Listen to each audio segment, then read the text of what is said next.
What is going on, my fellow comic book readers, collectors, and enthusiasts alike? I'm your host, Alt, here at Control Alt Defeat Comics, and this is another Top Tuesday. Today, I figured since it is December and there are 3 Tuesdays left in December, what better opportunity to take these last 3 Tuesdays to talk about my top 10 favorite comics to come out this year from Marvel, DC, and Independent. And I'm going to start it off with Marvel. And coming in at my top 10, because I'm not even going to do a honorable mentions list for these, I'm just going to cut dry top 10. I know that's not normally my cup of tea, but that's how we're going to do it for these, because I do want to talk a little bit more extensively about this, about a few of these series. So going into my number 10 from Marvel this year is Amazing Spider-Man Torn. This, so far, we have got, I believe, 2 issues out? 3 issues out. No, it is only 2 right now. We have got 2 issues out right now, and it has been a lot of fun. A lot of fun. I know it's early, but I really love this, era of Spider-Man. So again, this whole video is going to be spoilers. All 3 of these top 10s are going to have spoilers. So, that is your warning. Be warned. So anyway, this series is focusing on Peter during his college years. And so it's him and his relationship with, Gwen and MJ. And I really like this sort of... I really like the storytelling from this book. This is art by, let me see again here. It does not tell me. Okay, that's neato. I love that. Oh, here we are. We've got creators. It is J. Michael Straczynski on writing, with Pierre Perez on arts. Is he related to the late George Perez? Just kind of curious, actually. I've never realized that before. Anyway, look that up later. The art on this is spectacular. No pun intended. All of the issues so far have had some great cover arts, but the interiors are also just phenomenal. It's so good. The storytelling is great. The action is great. I like the villain chick so far, and this story about this ancient book that, again, spoiler alert, turns her into this demon creature. And I'm really curious where it's going to continue to go from here. I think it's only a 5-issue miniseries, and I'm really looking forward to where it's going to go. I think the issue 3 actually comes out next Wednesday, the 17th. So that I'm really excited for. Now, another series that I'm very excited for the next issue of is Spider-Man Noir, continuing on to the Spider-Mans. This is number 9 on my series, on my top 10 here. And this book has been quite a lot of fun. It's Eric Larson on writing, with Andrea I'm not sure, Boricardo? I'm not sure exactly how to pronounce his name. I apologize, but it is such good work. The art is again, this is another story where the art is great, the storytelling is great. They need to get these teams on the mainline Spider-Man series. This is not a rant about the mainline Spider-Man series, but seriously, they need to get some of these other writers to take some shots at it, because some people here are doing great. And this is not the last Spider-Man book you are going to see on this list, by the way, for sure. But this is, for those of you who don't know, it is a Spider-Man who is a detective hire a private detective, and in this book, he's being hired by Gwen Stacy to investigate the death of her father. So this book has just been a lot of fun. I've loved the art, I've loved the storytelling, I've loved this one has been a lot of really good action as well. Like I've loved a lot of it's such a fun read. And that is why it's gonna go into my number 9. But then my number 8 of 2025 for Marvel, this is one that actually started and finished this year. This is The Death of Silver Surfer. And I thought this was actually a lot of fun. At first, I wasn't sure how I felt about this new Kelly Coe character, but over the course of this 5-issue mini, I really ended up gaining a lot of respect and admiration for the character, and you learn a lot about her backstory and her family, and it becomes a character that you end up rooting for quite a bit. And I thought this series as a whole was just a lot of fun. This was Greg Pak on writing, and it was just, they did great work on it. Great work. And Norrin Radd in this is spectacular. I'm a big fan of Norrin Radd Silver Surfer. And I like where they took his character with this, and I thought it was a lot of fun. I thought it was an enjoyable read. I was looking forward to it every time it came out this year. And that's why it was at my number 8. So we're going to move on to number 7. And number 7 is another one that is going to be continuing into next year, just a little bit. This is Marvel Zombies. We are 3 issues in right now. This is the Red Band Marvel Zombies. It is nice and gory and a lot of fun, a lot of just a lot of action, and it is kind of each issue is sort of a retelling of another like big moment within Marvel Comics, but through the lens now of this zombified world where the Fantastic Four go up into space, and instead of coming back as the Fantastic Four, they come back as the Frightful Four, a zombified version of themselves. And this series has been a whole heck of a lot of fun. I've been loving every issue, and I've just been looking forward to cracking it open and reading it. The next issue comes out on the 31st, and then we've got another one a month later, and I can't wait to read them. They're phenomenal. Why that's at number 7. So now we're going to go on to number 6. Number 6 is another one. This is actually an ongoing. This is the Fantastic Four. This is Ryan North's take on the Fantastic Four, and I have to say I'm really enjoying where Ryan North has been taking the Fantastic Four throughout this. Humberto Ramos is on art, I do believe. Yes, Humberto Ramos is on art, and I'm really enjoying the art, but Ryan North has really captured these characters really well for me. I'm a big fan of the Fantastic Four. For those of you who don't know my channel and stuff, I'm a huge Fantastic Four fan, particularly the Hickman run, but like I love the old early eras of the Fantastic Four. I love like those first 50, 60 issues or so.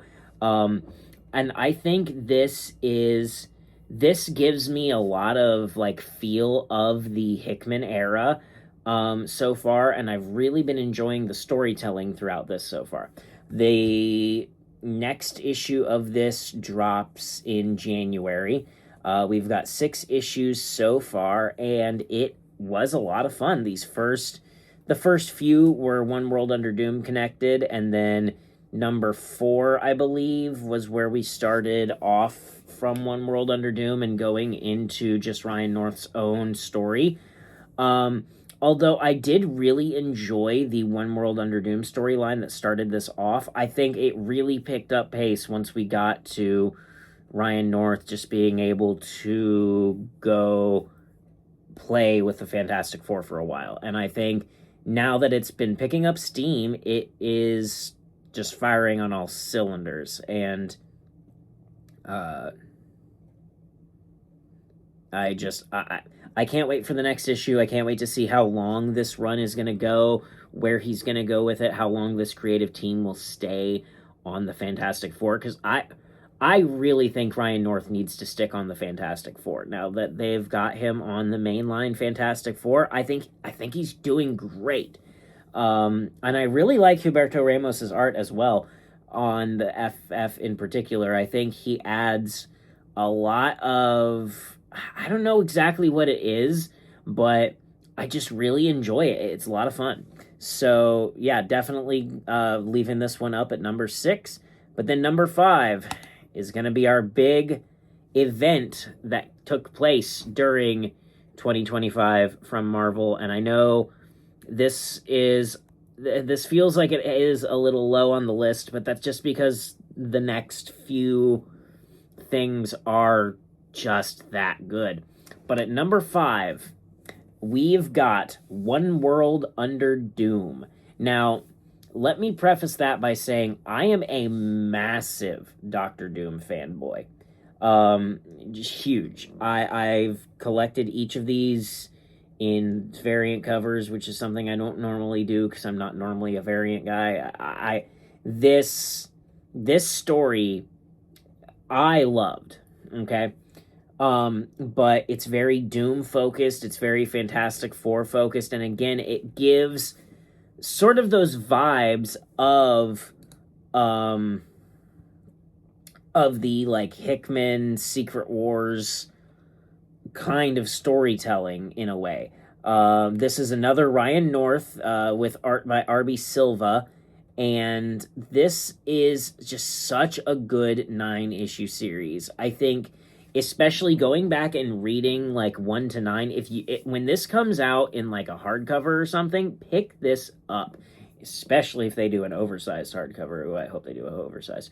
Anyway, definitely pick this up if it goes into any kind of like hardcover, because this is a great read. The art is good, the storytelling is phenomenal, and honestly, the ending of this story, man, I know I already did spoiler alerts, but I don't want to spoil too much, but like issue 8 like almost had me in tears reading it at work.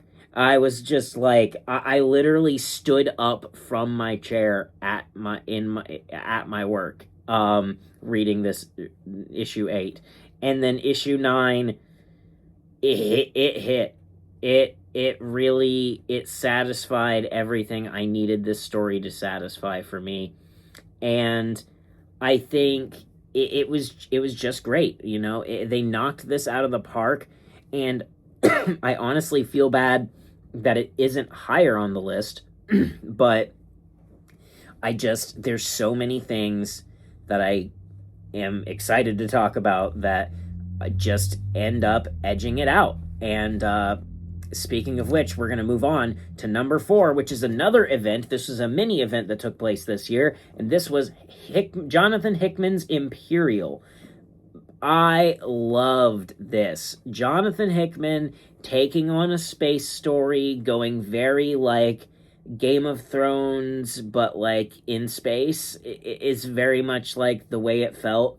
And I actually got to talk to Jonathan Hickman a little bit about this at a convention, and get a little bit of insight onto like what, and he did talk about the fact that this was a bit inspired of like Game of Thrones and like Star Wars and a lot of these like, and it was very much this like political intrigue story throughout different planets, and it set up so many different other stories that are clearly going to branch out and go forward. I think this was Federico Vincini, something like that, on art for this story. And whoever it was, if that's, I'm pretty sure that's the name. If that's correct, they knocked it out of the park. The art on this story. Now, I'm a sucker for space. I will say, I love space-centric stories, and I love space as like a artistic thing. I think the way they did space in this was beautiful. I thought it looked so good, so stunning. The color popped so well. The inks were just so deeply saturated that the blacks were so deep, and everything about it just hit in it. Oh, it was so good. I really wish this was going to continue further than just these four issues, because I know the story finished, but somehow or another, I want Hickman and Vincencini, I think that's his name. I want them both on this story, on something again. Like, we need, I mean, obviously Hickman's not going anywhere anytime soon, given his work in the Ultimate Universe, but I really hope we get him on something in the mainline universe again, because this was a treat. This was a treat, and that's why it's at number 4. But speaking of the Ultimate Universe, number 3 is going to go to the Ultimates. Now, obviously, this did not technically start this year. This started last year. However, let's see, what was it? Issue 8. From issue 8 on has been this year, and this has been great so far. I'm really excited to see where this story ends and whatnot, with the return of the Maker and the coming of the Ultimate Endgame. I'm really curious to see. I will continue to say, until I am proven wrong by time, that I do not think that Ultimate Endgame is going to be the end of the Ultimate Universe. I think they're going to do something else with this universe, because it is their cash cow right now. And I think Marvel is too intelligent, monetarily speaking, like they think too much with their pocketbooks, to not milk this for every penny it's worth. And frankly, they should. It should not end here. I'm hoping I'm right, frankly, because like this is one of the few times where I'm just like, yes, big company, please milk me for every dime that I'm worth, because I want to read it. It is such a good series. It is just start to finish a lot of fun. I mean, those first 8 issues obviously are great too, but everything that has released this year, it's just been great. It's been so much fun. The Ultimate Universe has just been firing on all cylinders, and that is why it is at my number 3. And now we're going to come on to my most controversial pick, and that is going to be my number 2. Because this is a one-shot. This is a holiday one-shot. This is a Christmas one-shot. This is the Spider-Man Holiday Spectacular. I picked this up expecting not to like it. I picked it up because I was like, it's Spider-Man. If there's a holiday book I'll like, I guess it could be Spider-Man. Like, whatever. It was a slow week that week, so I was like, why not? Let's add this one. And my goodness, am I so glad I did. The story throughout this it's so good. Essentially, like, it is the Marvel heroes learning that Spider-Man is going to be alone for the holidays, and everybody inviting him to their holiday. And it's just such a good story. It's so heartwarming. There's no action, really. There's no, like, big, crazy villains. There's no big key reveal of some new character or anything like that. No, it is a heartwarming Peter Parker story set in the holidays, and honestly, it is way better than it should be. The writing on this story, just like it was so good. It really was. This was Rainbow Rowell. I have not actually heard of this writer before. and Paco Medina on arts. And this story was so good. I mean, this isn't even a creative team I'm very familiar with. And it is such a good story. I think it was just so good. I mean, obviously, I think it's so good is my number 2. But I'm sure you can all guess what my number 1 is. I'm sure you can guess because there's been so much Spider-Man on here. And there's been so much Ultimate on here. But there's been a lack of a particular Ultimate series. And that is Ultimate Spider-Man. Yep. This obviously started in, I believe, early 2024 or late 2023. Let me look. January 10th of 24. But as of Ultimate Spider-Man issue 13 on has released this year. So we've gotten issues 13 to we are on 23 is actually getting ready to release tomorrow. So we are at number 22 right now, and it has been great. I am so upset that this series is supposedly ending.